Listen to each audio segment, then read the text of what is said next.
Bem-vindo ao podcast da Escola Bíblica Dominical da Igreja Assembleia de Deus o Precursor, bairro Jardim Tropical em São José de Ribamar, Maranhão, Brasil. Hoje, vamos refletir sobre a lição 12, texto áureo, e havia entre eles alguns varões de Chipre e de Cirene, os quais, entrando em Antioquia, falaram aos gregos, anunciando o Senhor Jesus. Atos capítulo 11, versículo 20, verdade prática, faz parte da missão da Igreja a evangelização de povos não alcançados. Bem-vindos a mais uma análise aprofundada aqui no nosso espaço. Hoje o papo é sobre um momento, explosivo e até meio inesperado na história do cristianismo, né? A expansão missionária que começou em Jerusalém, mas o curioso é que não foi por um plano, super estratégico. Foi impulsionada pela perseguição. Vamos ver como essa mensagem saiu do berço judaico e achou um lugar super fértil lá em Antioquia.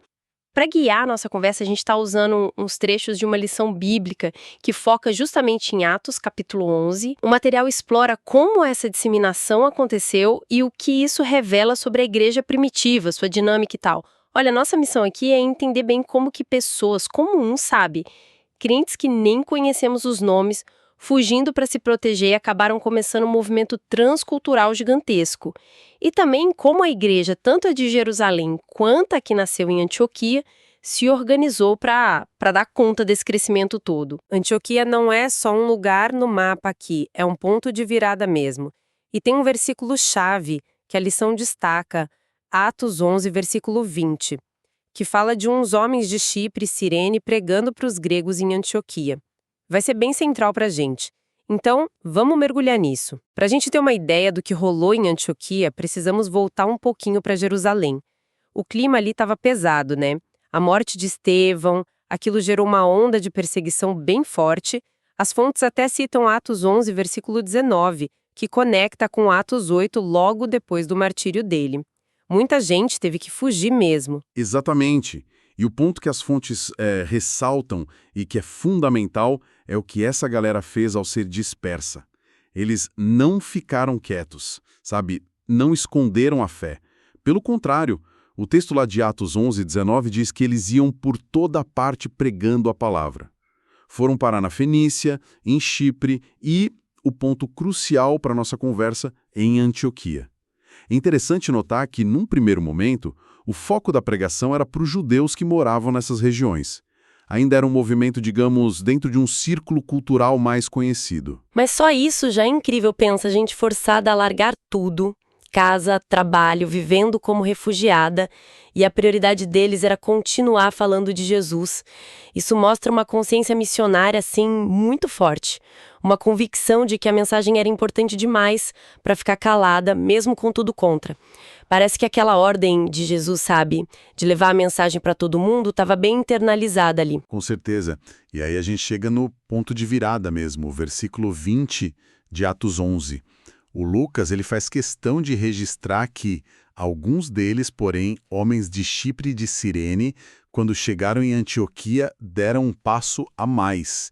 Começaram a falar também aos gregos, ou seja, aos gentios, aos não-judeus, anunciando o Senhor Jesus.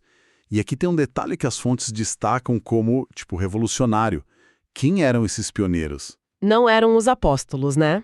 Pelo que a gente sabe. Nem aquelas figuras mais conhecidas da liderança de Jerusalém. Exatamente.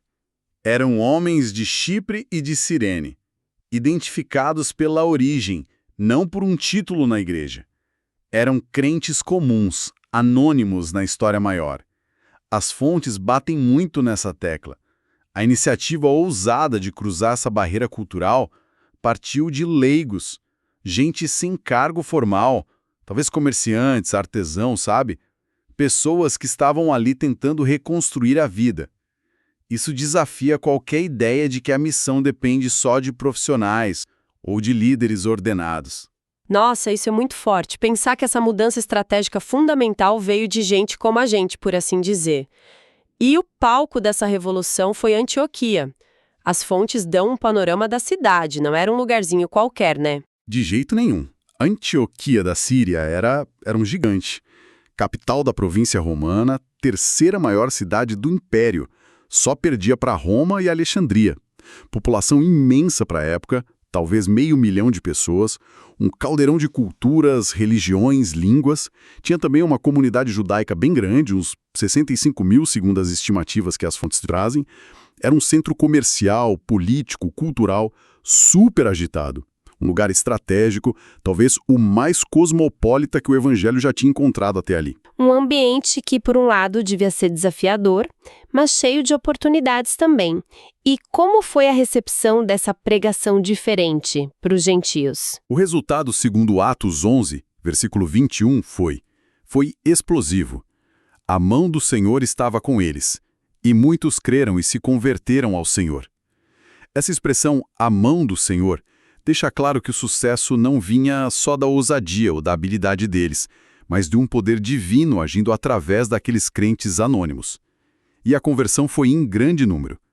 Antioquia virou rapidinho um centro cristão super vibrante e, como a história lá em Atos continua mostrando, a partir do capítulo 13, se tornou a base de lançamento para a missão organizada para o mundo gentil, com Barnabé e Paulo. Essa decisão de falar aos gregos mudou tudo. Foi o momento em que a igreja começou a entender na prática que a mensagem de Jesus não era só para um povo, era universal. Mas isso deve ter exigido uma adaptação enorme na forma de comunicar, não acha? Pregar para um pagão em Antioquia não devia ser a mesma coisa que pregar para um judeu em Jerusalém. Precisamente. E as fontes ajudam a gente a entender essa contextualização da mensagem. Esse esforço para fazer o evangelho ser compreensível e relevante para um público não judeu. Pensa só nas diferenças. Para os gentios pagãos de Antioquia, não dava para basear o argumento principal no cumprimento das profecias do Antigo Testamento sobre o Messias. Eles não tinham essa escritura como referência, nem essa expectativa. Faz todo sentido. Citar Isaías ou os Salmos não ia ter o mesmo impacto para eles que teria para um judeu, né? Exato. E as fontes também sugerem que eles evitaram ficar batendo na tecla de costumes e leis judaicas, tipo a circuncisão, que era super central para a identidade judaica, mas que para a cultura greco-romana seria algo estranho, talvez até meio repulsivo. A gente sabe que a questão da circuncisão ainda ia dar muito pano para manga depois, lá em Atos 15, mas esses pioneiros em Antioquia parecem ter tido a sensibilidade de não colocar isso como barreira logo de cara. Entendi. Então, se não usaram as profecias como base principal e nem os costumes judaicos, qual foi a essência da mensagem? O que eles anunciaram ali? Atos 11, versículo 20, é bem direto. Eles estavam anunciando o Senhor Jesus. O foco parece ter mudado de apresentar Jesus como o Messias prometido a Israel para proclamar ele como Quírios, Senhor de todos. Isso implicava um chamado radical, né?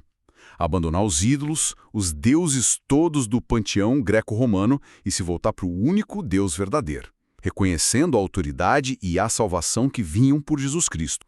É um chamado à conversão mesmo, a uma mudança de visão de mundo, de lealdade. Algo que a gente vê ecoado em outras pregações a gentios em Atos, como lá em Listra ou no discurso de Paulo para o rei Agripa. Uma adaptação muito inteligente e necessária. Conseguiram manter a essência, a pessoa e a obra de Jesus, mas comunicaram de um jeito que fazia sentido naquele contexto cultural específico. É a universalidade do evangelho começando a ganhar forma na prática. Aquela ordem de Jesus de ir a toda criatura, lá em Marcos, ganhava uma nova dimensão ali. Sim. E um ponto interessante que o material de apoio levanta, o tal auxílio bíblico-teológico, é que essa ousadia toda em Antioquia pode ter sido encorajada por um evento anterior, que está lá em Atos 10, a conversão de Cornélio, lembra? O centurião romano. E o Espírito Santo sendo derramado sobre ele e a família dele, lá em Cesareia. Aquilo foi tipo um sinal verde de Deus, mostrando que ele estava, sim, abrindo a porta para os gentios. Então, o que aconteceu em Antioquia talvez não tenha sido algo totalmente do nada, mas uma resposta encorajada por essa revelação progressiva do plano de Deus. Foi o começo de um esforço missionário forte, direcionado para o mundo não judeu. Claro. E uma notícia dessas de gentios se convertendo aos montes em Antioquia não ia ficar só lá, né? Atos 11, versículo 22 diz que a notícia chegou aos ouvidos da igreja em Jerusalém. Qual foi a reação da igreja-mãe? Rolou desconfiança. Bom, a reação inicial parece ter sido de cautela, sim, e de verificação. Eles mandaram Barnabé, que era uma figura de confiança, respeitada, para dar uma olhada na situação. E a chegada de Barnabé em Antioquia é um momento chave. O texto diz que ele viu a graça de Deus agindo ali, alegrou-se e exortou a todos a que permanecessem fiéis ao Senhor de coração firme. Quer dizer, Barnabé não chegou desconfiado, mas com o coração aberto para reconhecer a obra de Deus, mesmo que ela estivesse acontecendo de um jeito inesperado. E a descrição do Barnabé, no versículo 24, é super positiva. Era homem bom, cheio do Espírito Santo e de fé. Ele parece ter sido a pessoa certa para essa missão delicada, né? Sem dúvida. A presença dele animou o pessoal e o resultado foi que muita gente se acrescentou ao Senhor. Mas aí o Barnabé mostrou uma sabedoria pastoral incrível. Ele sacou que aquele grupo enorme de novos convertidos, vindo de um contexto pagão, precisava de mais do que só empolgação inicial. Precisava de ensino sólido, de discipulado, para a fé criar raiz e a comunidade se firmar de um jeito saudável. E ele não tentou abraçar o mundo sozinho, o que também é bem legal. Exatamente. Ele reconheceu o tamanho da tarefa e talvez as próprias limitações ou a necessidade de outros dons ali. Aí Barnabé tomou uma iniciativa decisiva. Foi até Tarso buscar Saulo, que depois a gente vai conhecer como Paulo, que estava meio sumido na época, e trouxe ele para Antioquia. Essa atitude do Barnabé de buscar ajuda, de investir em outro líder, diz muito sobre o caráter dele e sobre essa dinâmica de colaboração que estava surgindo ali. E juntos, Barnabé e Saulo formaram uma dupla e tanto ali, hein? Uma dupla poderosa e dedicada ao ensino. Atos 11, versículo 26, conta que eles passaram um ano inteiro se reunindo com a igreja e ensinando numerosa multidão. As fontes destacam muito a importância disso. A evangelização que aconteceu foi seguida por um período intenso de discipulado. Não adiantava só converter, era preciso instruir, edificar, formar aqueles novos crentes na fé. Fica muito claro que, para a igreja primitiva, evangelismo e ensino eram tipo duas faces da mesma moeda, essenciais para o crescimento maduro e sustentável da igreja. E é nesse contexto, durante esse ano de ensino intenso em Antioquia, que algo novo acontece, um marco de identidade. O finalzinho do versículo 26 diz: em Antioquia, os discípulos foram, pela primeira vez, chamados cristãos. Isso mesmo, surge um nome novo. Até ali, como as fontes lembram, eles eram chamados de irmãos, crentes, discípulos, santos, os do caminho. Agora, em Antioquia, aparece o termo cristãos, Christianoi, em grego. Literalmente significa os de Cristo, ou partidários de Cristo, pertencentes a Cristo. E qual é a origem desse nome?